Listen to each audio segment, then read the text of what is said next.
السلام عليكم، شلونكم؟ يا رب تكونون بألف خير. اليوم إن شاء الله راح أسوي لكم سلطة صحية وكلش مفيدة وتشبع بشكل، وكل الفوائد اللي بيها والألياف والخضروات. وإن شاء الله راح أسوي لكم سلسلة سلطات يعني واحدة ورا الثانية، كل مرة سلطة شكل. المكون الأساسي لهاي السلطة هي اللهانة الحمراء، راح أقطعها هيك أشكال مربعات حتى أثرمها شرائح تكون كلش رفيعة. كل ما تكون رفيعة كل ما تكون طيبة. طبعا أنا غاسلتها ومنشفتها. والملفوف الأحمر أو اللهانة الحمراء كلش مفيدة، مليانة بالألياف، واللي عندهم فقر الدم واللي حابين ينزلون وزن.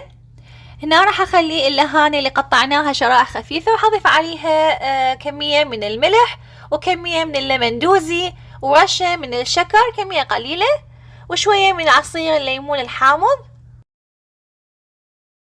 أقلبها بإيدي شوية، أعطيها فركة بسيطة حتى يندمج كل المواد، ويذب بالنهاية المونة أو اللون الوردي، يعني تغير لونها للون الوردي تذبل عندنا.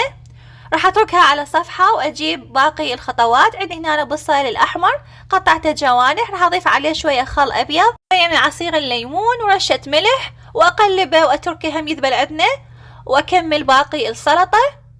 وهنا بعد ما ذبلت عندنا اللهانة وتغير لونها راح أضيف عليه نص كمية البصل. وعندي هنا جزر مقطع، هذا الجوليان أو شرائح تكون كلش رفيعة، هاي سووا بهاي المبراشة. وراح أضيف عندنا ذرة وحمص، وراح أضيف عليها عندنا كرفس أو بقدونس حسب ما تحبون، وشوية زيت الزيتون البكر أو زيتون الخاص للسلطات. وراح أقلبه وبس تشوفون هاي الالوان الحلوة والشغلات الشهي، الالوان البرتقالي والوردي والارجواني والاخضر.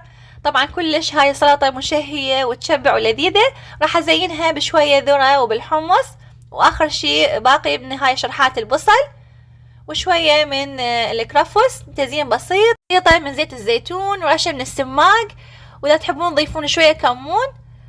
وبالاخير راح ازينه بالكرفس كشكل حلو.